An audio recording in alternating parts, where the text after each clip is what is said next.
I'm Monty Montgomery from Red Hat and Ziff.org. A few months ago, I wrote an article on digital audio and why 24-bit, 192 kilohertz music downloads don't make sense. In the article, I mentioned, almost in passing, that a digital waveform is not a stair-step, and you certainly don't get a stair-step when you convert from digital back to analog. Of everything in the entire article, that was the number one thing people wrote about. In fact, more than half the mail I got was questions and comments about basic digital signal behavior. Since there's interest, let's take a little time to play with some simple digital signals.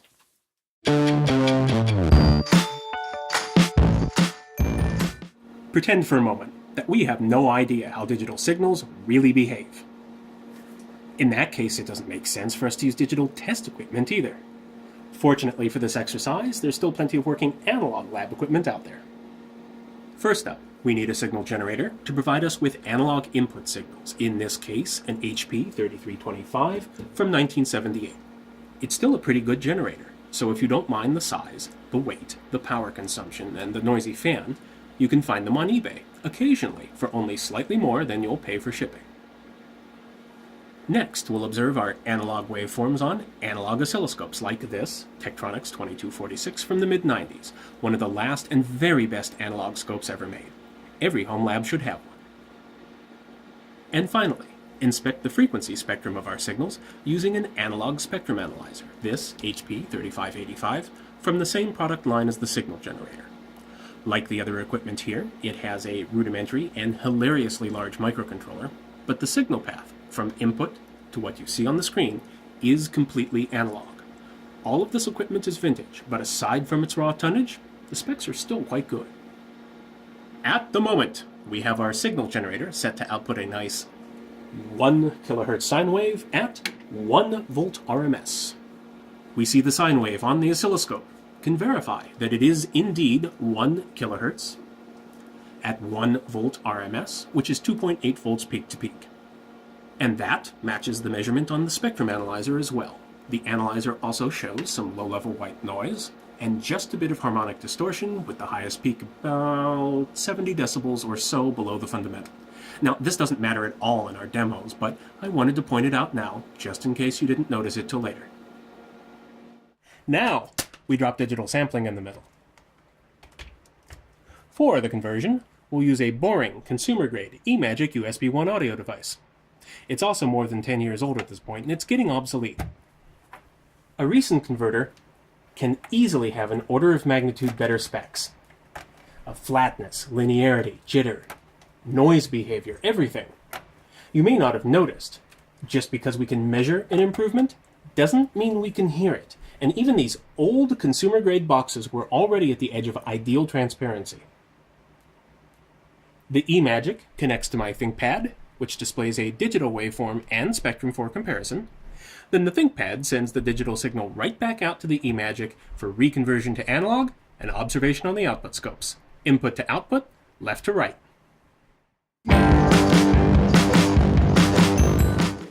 Okay, it's go time. We begin by converting an analog signal to digital, and then right back to analog again with no other steps. The signal generator is set to produce a 1 kilohertz sine wave, just like before.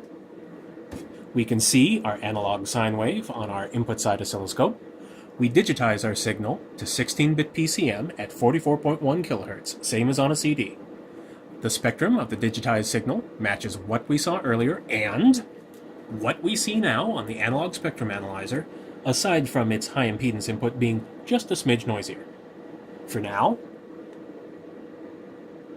the waveform display shows our digitized sine wave as a stair-step pattern, one step for each sample. And when we look at the output signal that's been converted from digital back to analog, we see it's exactly like the original sine wave. No stair steps. Okay, 1 kilohertz is still a fairly low frequency. Maybe the stair steps are just hard to see, or they're being smoothed away. Fair enough. Let's choose a higher frequency, something close to Nyquist, say 15 kilohertz. Now the sine wave is represented by less than 3 samples per cycle, and the digital waveform looks pretty awful. Well, looks can be deceiving. The analog output is still a perfect sine wave, exactly like the original. Let's keep going up. Let's see if I can do this without blocking any cameras. 16 kilohertz. 17 kilohertz. 18 kilohertz.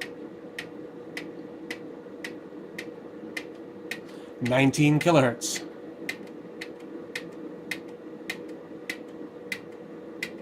20 kilohertz.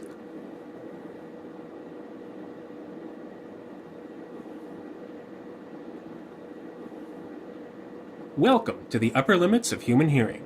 The output waveform is still perfect. No jagged edges, no drop-off, no stair steps. So, where'd the stair steps go? Don't answer, it's a trick question. They were never there. Drawing a digital waveform as a stair step was wrong to begin with. Why? A stair step is a continuous time function. It's jagged, and it's piecewise, but it has a defined value at every point in time. A sampled signal is entirely different. It's discrete time.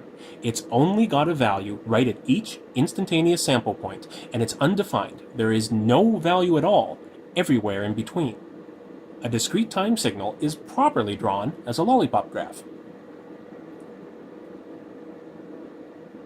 The continuous analog counterpart of a digital signal passes smoothly through each sample point, and that's just as true for high frequencies as it is for low. Now the interesting and not at all obvious bit is there's only one band-limited signal that passes exactly through each sample point. It's a unique solution. So, if you sample a band-limited signal and then convert it back, the original input is also the only possible output. And before you say, oh, I can draw a different signal that passes through those points, well, yes, you can, but if it differs even minutely from the original, it contains frequency content at or beyond Nyquist, breaks the band limiting requirement, and isn't a valid solution. So how did everyone get confused and start thinking of digital signals as stair steps? I can think of two good reasons. First, it's easy enough to convert a sampled signal to a true stair step. Just extend each sample value forward until the next sample period. This is called a zero-order hold, and it's an important part of how some digital to analog converters work, especially the simplest ones. So, anyone who looks up digital to analog converter or digital to analog conversion is probably going to see a diagram of a stair-step waveform somewhere. But that's not a finished conversion, and it's not the signal that comes out. Second, and this is probably the more likely reason, engineers who supposedly know better, like me, draw stair steps, even though they're technically wrong. It's sort of like a one-dimensional version of fat bits in an image editor. Pixels aren't squares either. They're samples of a two-dimensional function space, and so they're also, conceptually, infinitely small points. Practically, it's a real pain in the ass to see or manipulate infinitely small anything, so big squares it is. Digital stair-step drawings are exactly the same thing. It's just a convenient drawing. The stair steps aren't really there.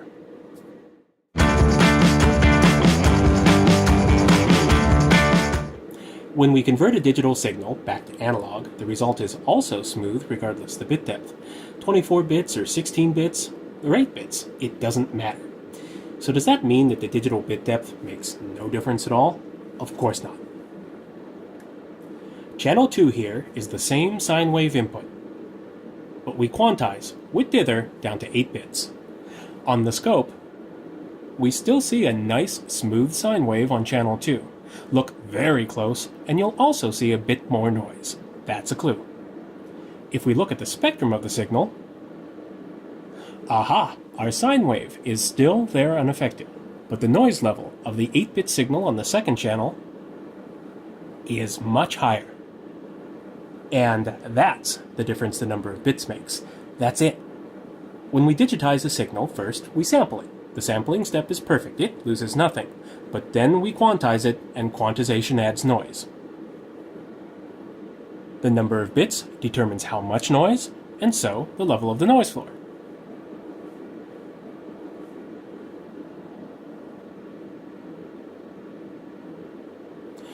What does this dithered quantization noise sound like? Let's listen to our 8-bit sine wave.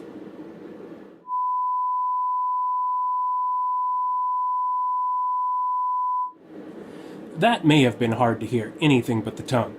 Let's listen to just the noise after we notch out the sine wave and then bring the gain up a bit because the noise is quiet.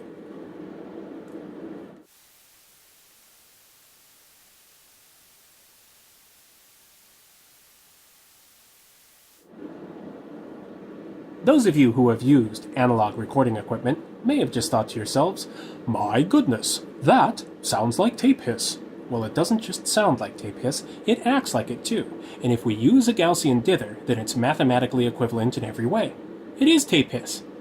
Intuitively, that means that we can measure tape hiss, and thus the noise floor of magnetic audio tape, in bits instead of decibels, in order to put things in a digital perspective. Compact cassettes, for those of you who are old enough to remember them, could reach as deep as 9 bits in perfect conditions, though 5 to 6 bits was more typical, especially if it was a recording made on a tape deck. That's right, your mixtapes were only about 6 bits deep, if you were lucky. The very best professional open-reel tape used in studios could barely hit. Any guesses? 13 bits with advanced noise reduction, and that's why seeing DDD on a compact disc used to be such a big high-end deal.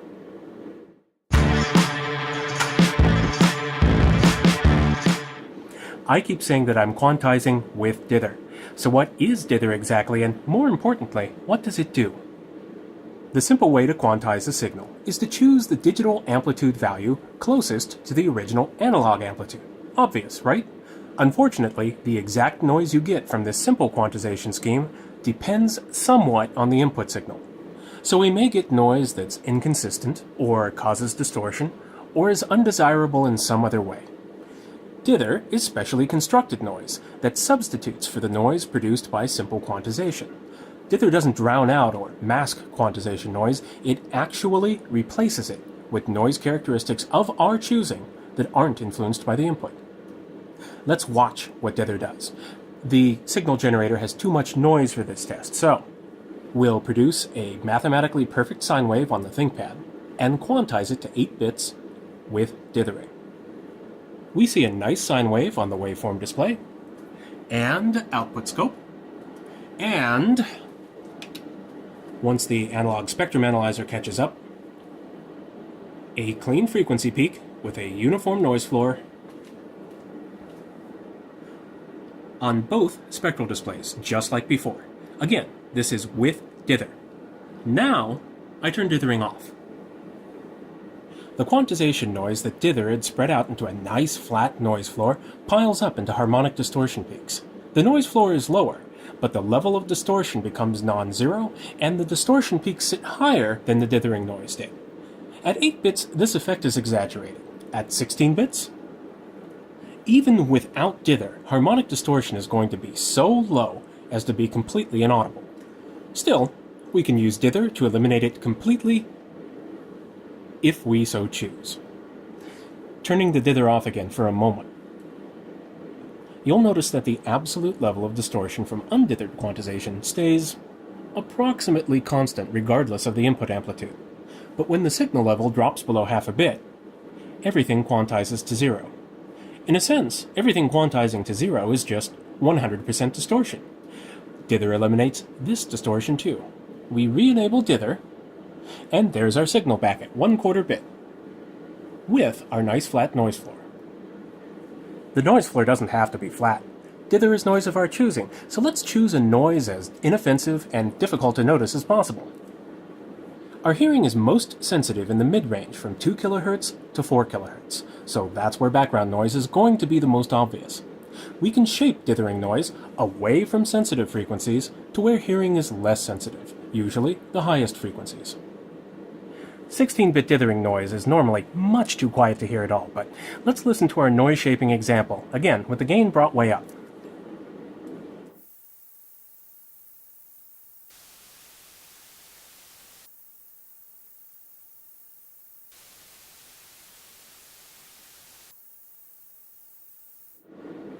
Lastly, dithered quantization noise is higher power overall than undithered quantization noise, even when it sounds quieter, and you can see that on a VU meter during passages of near silence. But dither isn't only an on or off choice. we can reduce the dither's power to balance less noise against a bit of distortion to minimize the overall effect. We'll also modulate the input signal like this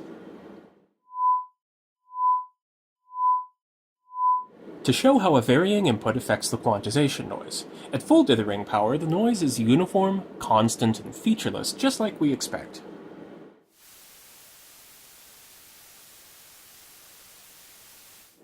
As we reduce the dither's power, the input increasingly affects the amplitude and the character of the quantization noise.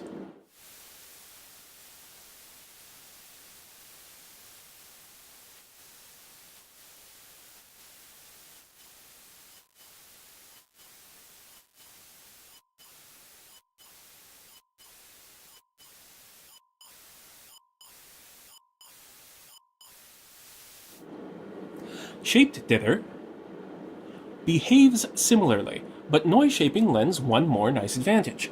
To make a long story short, it can use a somewhat lower dither power before the input has as much effect on the output.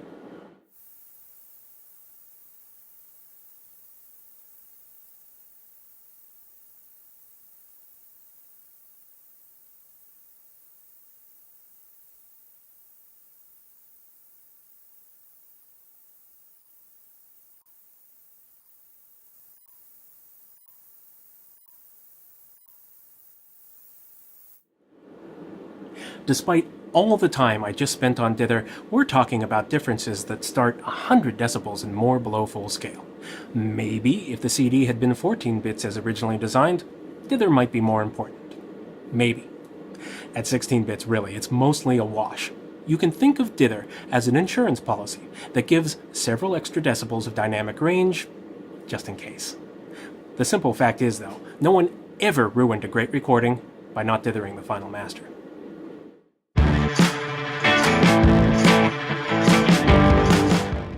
We've been using sine waves. They're the obvious choice when what we want to see is a system's behavior at a given isolated frequency. Now let's look at something a bit more complex. What should we expect to happen when I change the input to a square wave? The input scope confirms our 1 kHz square wave. The output scope shows exactly what it should. What is a square wave really? Well, we can say it's a waveform that's some positive value for half a cycle, and then transitions instantaneously to a negative value for the other half. But that doesn't really tell us anything useful about how this input becomes this output. Then we remember that any waveform is also the sum of discrete frequencies, and a square wave is a particularly simple sum, a fundamental, and an infinite series of odd harmonics. Sum them all up, you get a square wave. At first glance, that doesn't seem very useful either. You have to sum up an infinite number of harmonics to get the answer. But we don't have an infinite number of harmonics. We're using a quite sharp anti-aliasing filter that cuts off right above 20 kHz, so our signal is band limited, which means we get this.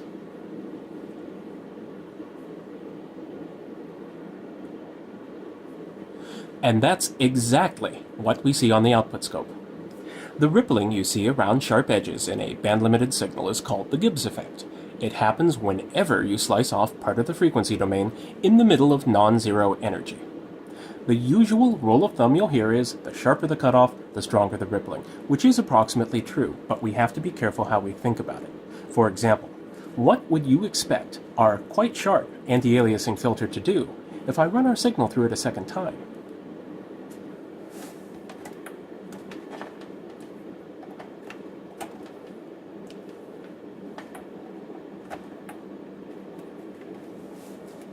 Aside from adding a few fractional cycles of delay, the answer is nothing at all. The signal is already band limited. Band limiting it again doesn't do anything. A second pass can't remove frequencies that we already removed. And that's important. People tend to think of the ripples as a kind of artifact that's added by anti-aliasing and anti-imaging filters, implying that the ripples get worse each time the signal passes through. we can see in this case that didn't happen, so was it really the filter that added the ripples the first time through? No, not really. It's a subtle distinction, but Gibbs effect ripples aren't added by filters, they're just part of what a band-limited signal is. Even if we synthetically construct what looks like a perfect digital square wave, it's still limited to the channel bandwidth. Remember, the stair-step representation is misleading. What we really have here are instantaneous sample points, and only one band-limited signal fits those points. All we did when we drew our apparently perfect square wave was line up the sample points just right so it appeared that there were no ripples if we played connect the dots. But the original band-limited signal, complete with ripples, was still there. And that leads us to one more important point. You've probably heard that the timing precision of a digital signal is limited by its sample rate. Put another way, that digital signals can't represent anything that falls between the samples, implying that impulses or fast attacks have to align exactly with a sample, or the timing gets mangled, or they just disappear. At this point, we can easily see why that's wrong. Again, our input signals are band-limited. And digital signals are samples, not stair-steps, not connect the dots. We most certainly can, for example, put the rising edge of our band-limited square wave anywhere we want between samples. It's represented perfectly, and it's reconstructed perfectly.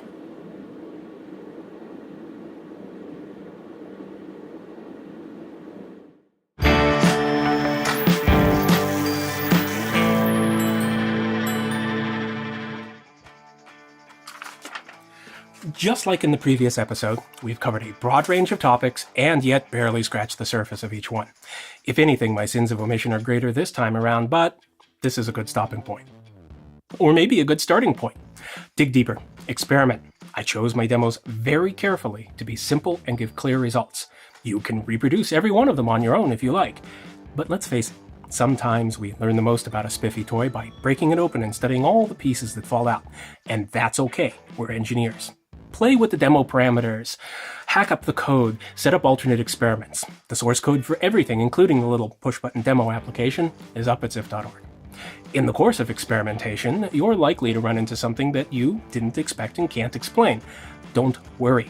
My earlier snark aside, Wikipedia is fantastic for exactly this kind of casual research. And if you're really serious about understanding signals, several universities have advanced materials online, such as the 6003 and 6007 Signals and Systems modules at MIT OpenCourseWare. And of course, there's always the community here at ziff.org. Digging deeper or not, I am out of coffee. So until next time, happy hacking. I've said it all. I've said everything. It makes no sense today. It all sounds awfully strange.